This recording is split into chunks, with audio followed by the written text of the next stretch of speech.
Olá, pessoal! Agora falaremos sobre análise de crédito dentro dos nossos estudos sobre financiamento imobiliário. A análise de crédito é um processo criado para oferecer essa segurança a quem empresta o crédito e credibilidade ao pagador.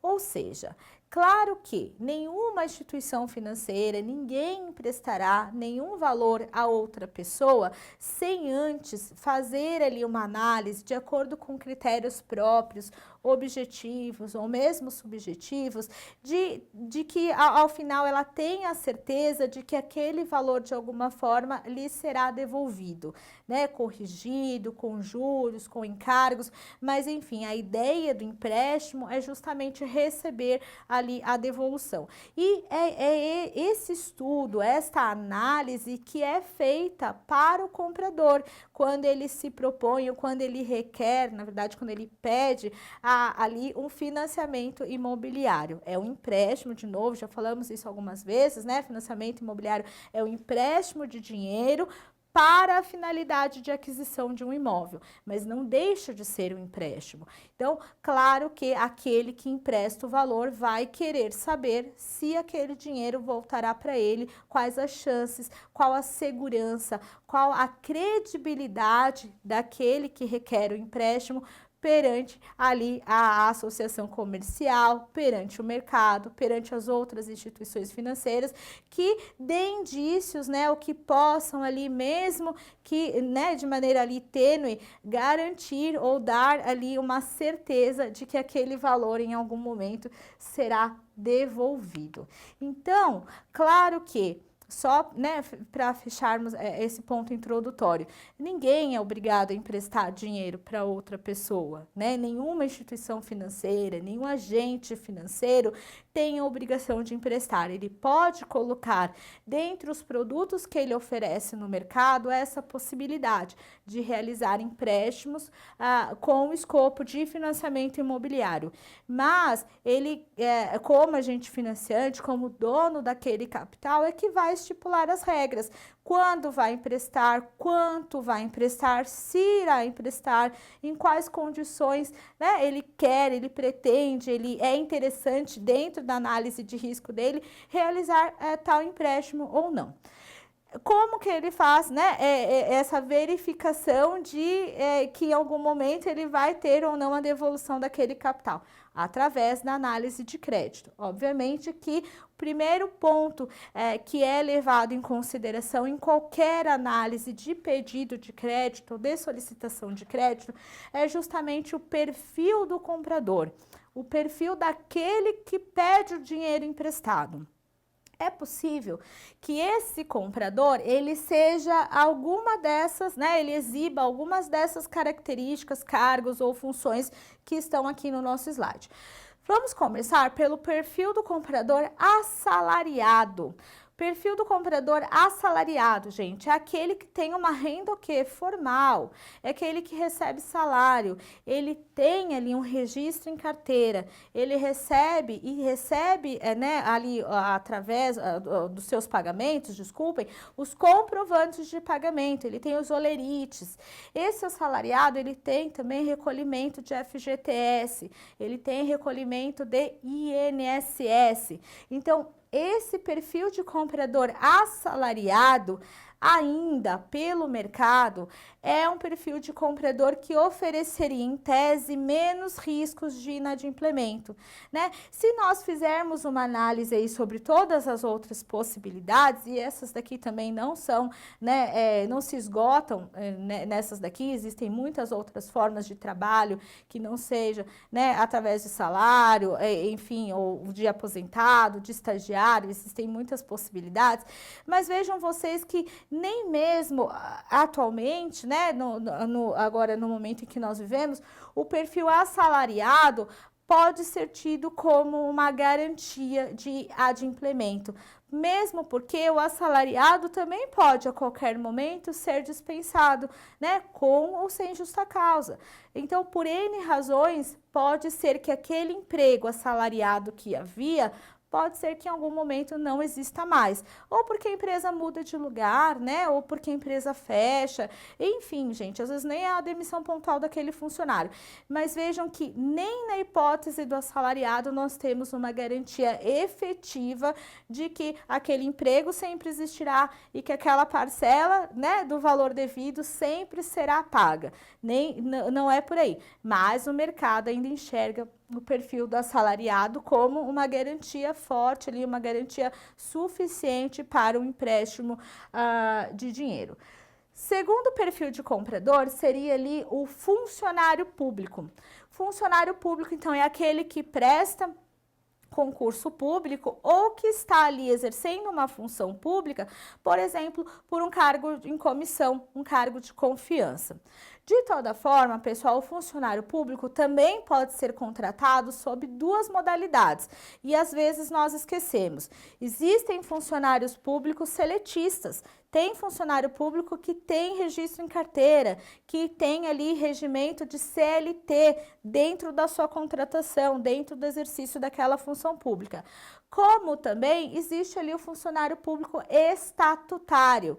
Então, o funcionário público estatutário, ele não tem registro em carteira, ele não é CLT, mas ele tem ali uma nomeação pública, né? Tem a nomeação no diário oficial dele e tem ali o estatuto para o qual ele tem que cumprir as suas obrigações, ele tem que se atentar, ele tem que atentar-se ali disciplinarmente aos regimentos ali estabelecidos, tem as regras, as diretrizes ali de como aquele exercício daquela função pública deve ocorrer de acordo com o previsto no estatuto. Então, quais direitos tem, o que não tem, como que é o recolhimento de INSS ou não. Então, vai seguir a regra de cada estatuto pontualmente falando e cada concurso, cada cargo, cada município pode ter ali o seu estatuto, cada categoria, né, funcional pode ter ali o seu estatuto diferente de outras funções, de outros estados, enfim, de outros municípios, não há nenhum impedimento. Se é seletista, segue a regra da CLT. Se não é seletista, vai seguir ali o estatuto, né, que criou aquele cargo e que traz as diretrizes para o exercício daquele cargo. Outro comprador, nós podemos ter ali um aposentado ou pensionista. Vamos entender aqui a diferença entre um e outro. Aposentado é aquele, claro, né, por óbvio, ele, como o próprio nome diz, já deixou de exercer suas funções laborativas.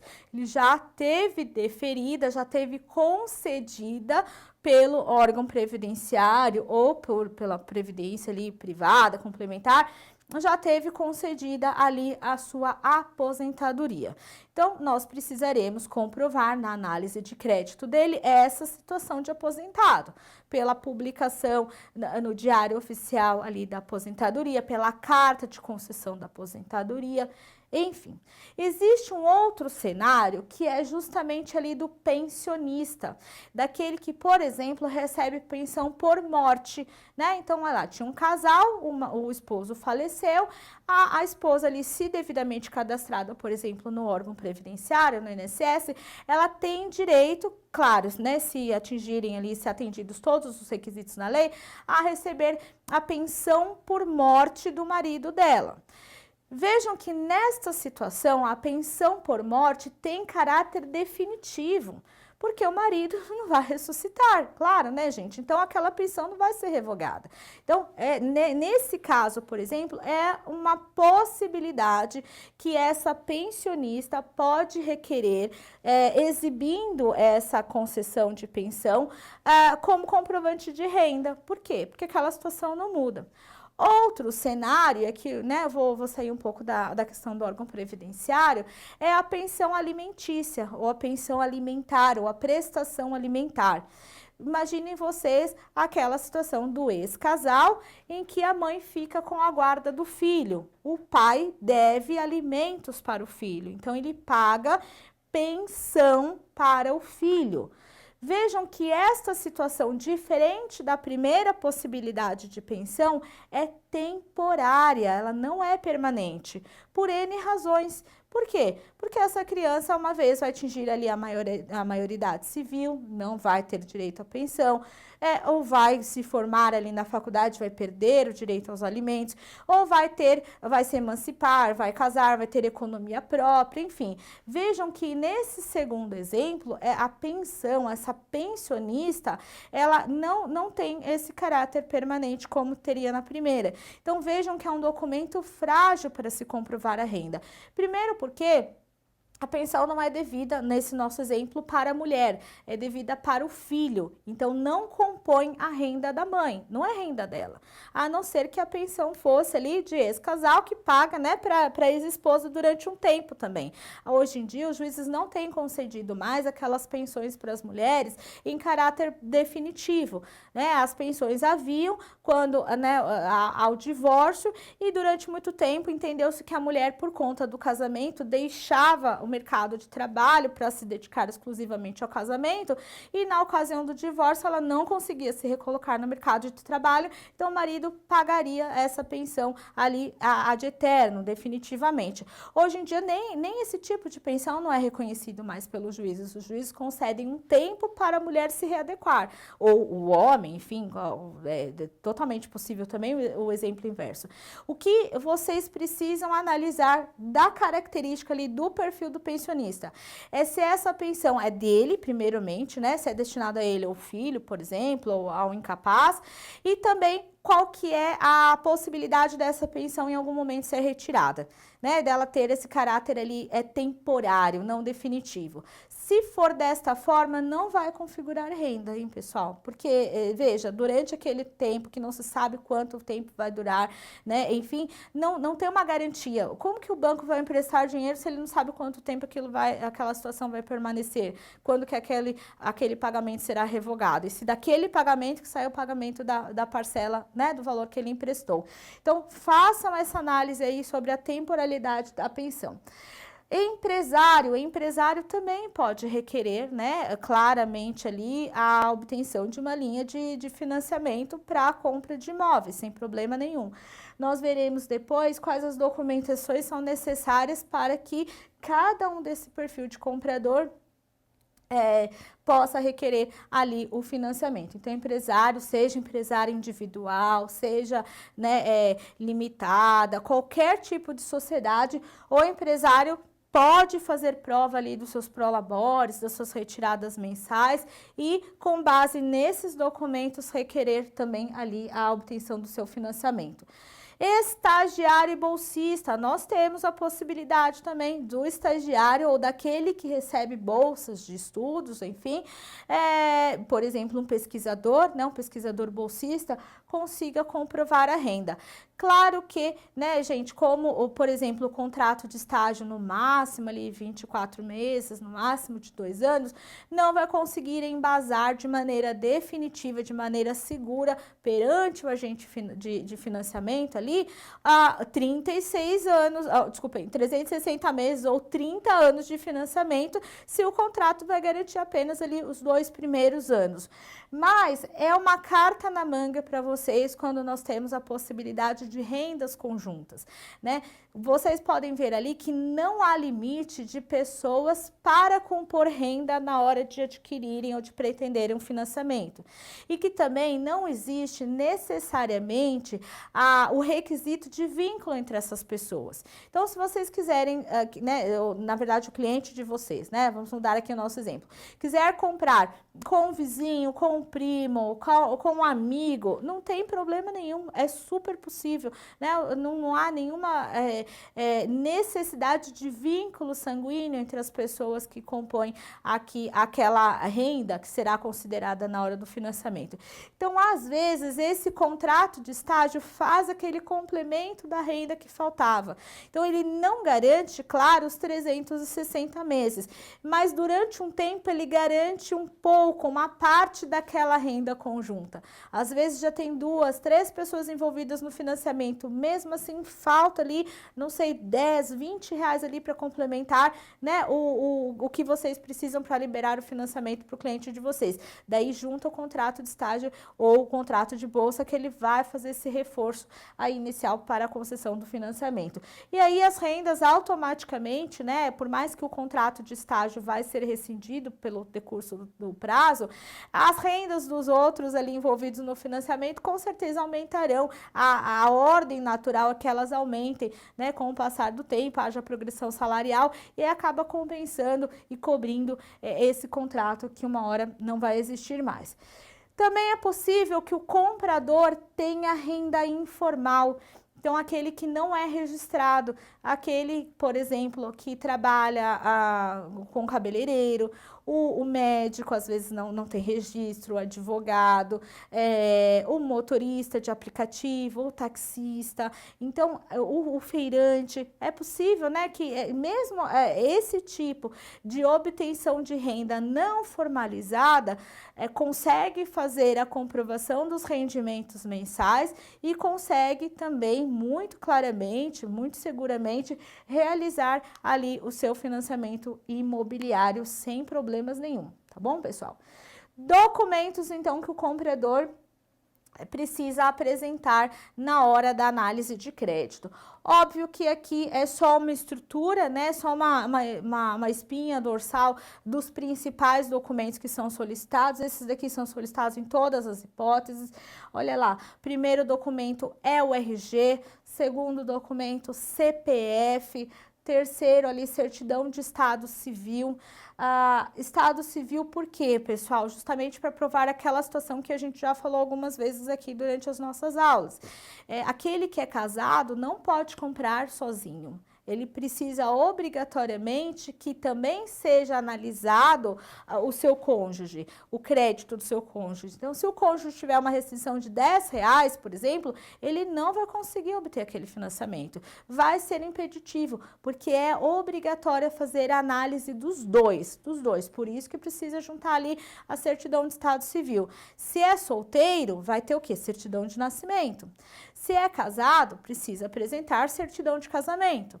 Se é viúvo, precisa apresentar, ou divorciado, precisa apresentar o quê? Certidão de casamento com a averbação, né, do divórcio ali, ou do óbito, junto com a certidão de óbito do ex-cônjuge. Então, essas situações comprovam quem são as pessoas que deveriam, que fazem parte daquele pedido de crédito bancário. Outro documento também que precisa ser apresentado é o extrato do FGTS, também, por óbvio, apenas para aqueles que têm conta vinculada ao FGTS. Se a pessoa nunca contribuiu com o FGTS, não tem ali, sempre trabalhou de maneira autônoma, nunca, né, teve ali nenhum recolhimento para o FGTS, não vai poder aproveitar, por exemplo, os benefícios de ser cotista de FGTS, não vai poder usar o FGTS para amortizar parcelas, para realizar ali pagamentos, porque nem tem, não há, né, essa existência. Então, para quem não tem, óbvio, não tem como apresentar. Mas para todos aqueles que têm FGTS, deverão ali apresentar o extrato do FGTS.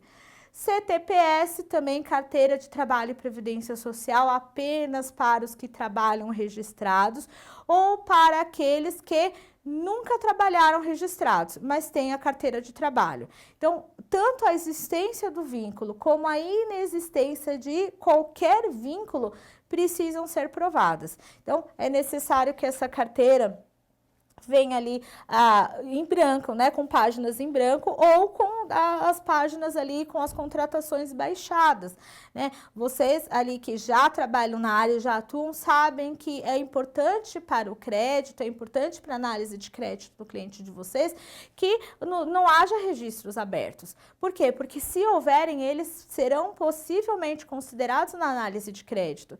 E às vezes o seu cliente não trabalha mais naquela empresa e ele vai acabar lá lá no final ficando com uma parcela mais alta. Por quê? Porque na hora da análise de crédito dele, aquele registro para o qual ele não presta mais trabalho, não tinha ali a data de saída, não tinha sido baixado. Então, é importante vocês analisarem, pessoal, esses documentos também antes de enviarem ao crédito, para utilizarem o quê? O que melhor beneficia o cliente de vocês e para evitar o quê? Excesso de documentação ali que ao final pode até prejudicar a análise de crédito do cliente de vocês. Então, o CTPS, né, precisa apresentar, especialmente para os que trabalham, os que não trabalham ali, não existência de registro ou todos os registros eventualmente existentes baixados. Imposto de renda com recibo de entrega, então IR precisa mandar só para quem faz, quem precisa ali de comprovar renda informal? Não. Imposto de renda é de apresentação obrigatória para todos aqueles que entregam. Quem não tem obrigatoriedade de realizar ali a entrega anual da declaração de imposto de renda e não faz, tem que entrar ali no site da Receita Federal e baixar a informação de que naquele ano não houve declaração. Muito tranquilo, entra lá em consulta, põe o CPF do cliente de vocês, vai aparecer ali a informação de que não há imposto de renda, não há declaração anual, né, de imposto de renda para aquele CPF naquele ano. Então, quem não apresenta, manda a declaração de que não há. Para os que apresentam, independente de ser renda informal, renda formal, aposentado, pensionista, tem que apresentar o imposto de renda junto com o recibo, hein, gente? O recibo é o segundo documento que vem no imposto de renda e ele tem um numerinho lá em cima que é importante e que é imprescindível também na hora da análise do crédito. Sétimo, ali, documento que precisa ser apresentado é o comprovante de renda. E aí vai variar o comprovante de renda de acordo com o perfil do cliente de vocês.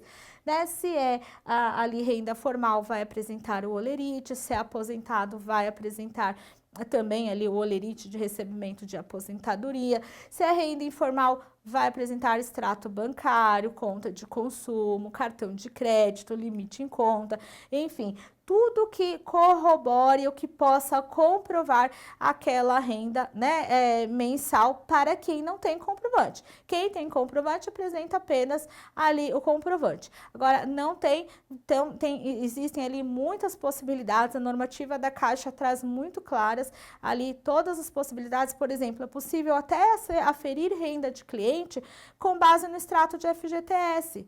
O que a empresa recolhe por mês é um percentual sobre o salário daquela pessoa, sobre a renda daquela pessoa. Então, pelo extrato, o crédito já sabe quanto aquela pessoa tem de recebimento mensal. Então, existem várias possibilidades de apuração de renda. Quem já tem a renda formalizada ali, é empresário, tem declaração do contador, tem Prolabore, manda isso.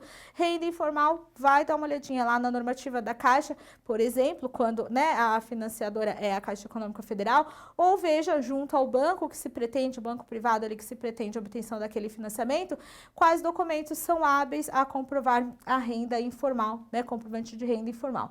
Por último, comprovante de residência, porque, gente, vimos que de acordo com a linha de financiamento, é imprescindível que o imóvel a ser adquirido seja dentro do município onde a pessoa já resida ou trabalha. Então, é imprescindível ali comprovante de residência com no máximo 60 dias de emissão. Gente, também quem for utilizar FGTS no pagamento ali do financiamento ou vai utilizar o FGTS no saldo de entrada, comprovante de residência é documento obrigatório, ok? Que mais? Score. Então, dentro da análise de crédito, nós temos ainda duas outras possibilidades que o mercado tem considerado como critérios na hora da concessão ou não do crédito, que é o score e o rating. O score, quem faz a análise, lógico, é o tomador de crédito, e o score lá é aquela pontuação atribuída ao comprador pelos órgãos de proteção ao crédito e pelas instituições credoras, tendo por base. Então, como que as empresas que se relacionam com aquela pessoa pontuam aquele consumidor? se ele é um consumidor adimplente ou não, se ele é comprometido com crédito ou não, se ele tem muitos compromissos, se ele tem muito financiamento, se ele tem muitas parcelas. Então, todas essas situações impactam num score, numa pontuação melhor ou numa pontuação pior.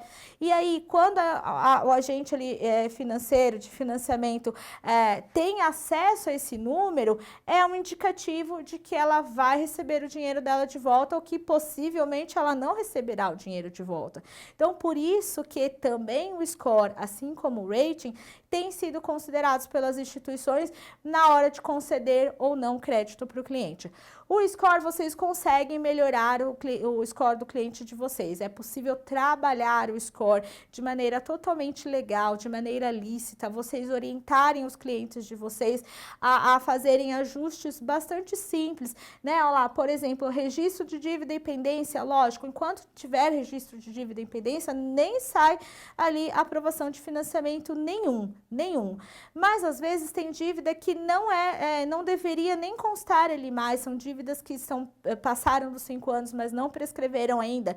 Então, é possível melhorar o perfil do cliente de vocês, melhorar o score do cliente de vocês, atuando em cima, por exemplo, dessas dívidas, né? Realizando acordos, que mais? Transferindo, fazendo portabilidade de salário, né? Eu vou financiar pelo banco tal. Então, se fizer portabilidade de salário para aquele banco, já dá uma melhoradinha na análise de crédito. Então, são ações simples, estar sempre com cadastro positivo, né? O cadastro atualizado melhora o score, não ter muitas parcelas, não fazer lá muitas consultas ao CPF, né? Aquela pessoa que toda hora fica solicitando crédito na praça, fica pedindo cartão de crédito, pedindo para aumentar o limite de cartão de crédito, fica ali passando, e se eu quisesse fazer isso, será que eu conseguiria esse empréstimo? Então fica toda hora consultando. Esse número de consultas, quando ele é muito alto, ele é ruim para o cliente, ele baixa o score do cliente, porque parece que é uma pessoa que está desesperada por crédito, porque ela não tem dinheiro para assumir os compromissos dela, para pagar os compromissos que ela assumiu. Então, essas consultas, já tem as que o banco normalmente já faz da gente, né? O nosso cartão de crédito lá, periodicamente, 3 em 3 meses, 6 em 6 meses, já faz essa análise da gente. O banco, quem tem limite de conta, o banco já faz também periodicamente essas análises. Então, sabe, deixa para fazer, orienta o cliente de vocês, é só fazer consultas quando estritamente necessários. Cada consulta que ele faz, marca ali e abaixa um pouquinho a pontuação. Também evolução financeira, né? Como que é a vida financeira daquela pessoa, se ela progride na empresa, se ela progride em termos salariais, se ela tem aumentos de limite ali de crédito, de cartão de crédito, enfim, como que é essa progressão? É normal que as pessoas melhorem com o tempo, não piorem. Então, essa evolução financeira também é considerada como fator ali na hora da pontuação do cliente. Já caminhando aqui para o fechamento da nossa aula de hoje, agora temos, além do score, o rating. O rating também, o emissor de crédito, aquele que vai emprestar o dinheiro, pode contratar agências de classificação de risco de crédito ou ter internamente na sua própria instituição esses critérios que classificam os clientes deles com base ali nos históricos de comprometimento, nos históricos de adimplência, aqueles que têm mais potencial ou mais possibilidade de pagar as dívidas, aquele tipo de profissão que nunca consegue saldar a dívida, aquele valor, aquela idade, enfim, gente, aquele local. Então, é possível que a própria instituição tenha a sua classificação de risco, ou que ela tenha agências que façam essas análises e classifiquem esses riscos. Claro que quando o comprador, o perfil do comprador oferece mais risco, ele pode até receber ali o valor que ele pretende receber de financiamento, mas com certeza os juros dele será proporcional a esse risco. E aí, quando os juros aumentam, né, o valor do financiamento automaticamente abaixará para não ultrapassar ali os 30% de comprometimento do orçamento do cliente. Então, acaba, né, mesmo concedendo crédito, a conta não fecha e o cliente acaba não conseguindo comprar. Procurem saber, olha lá, atribuir um emissor, pode ser um país, uma empresa, um banco, né? Então, tentem saber dentro de onde vocês trabalham, do nicho de mercado que vocês vão explorar, né, onde vocês terão mais demandas, quem são essas pessoas que trabalham com esses perfis, que fazem essas análises de rating, né, dos potenciais compradores, porque aí vocês também conseguem melhorar a situação do cliente de vocês, às vezes com ajustes bastante simples, né, o que a empresa considera como um risco muito grande. Poxa, meu cliente tem esse risco, mas ele é bom, ele é excelente em todos os outros aspectos. Será que esse risco é gerenciável? Será que eu posso administrar esse risco? Será que, né, ele pode ali, ao invés de ter 3 financiamentos de carro, ele pode vender um carro, pode abrir mão ali da moto e diminuir para 2, porque aí o risco dele diminui e o rating dele ali aumenta automaticamente. Então, enfim, gente, esses são os critérios que também são considerados na hora da análise de crédito, score e rating. Espero que a aula tenha sido bastante produtiva para vocês. Não deixem de consultar o material complementar lá na plataforma. E bons estudos, pessoal!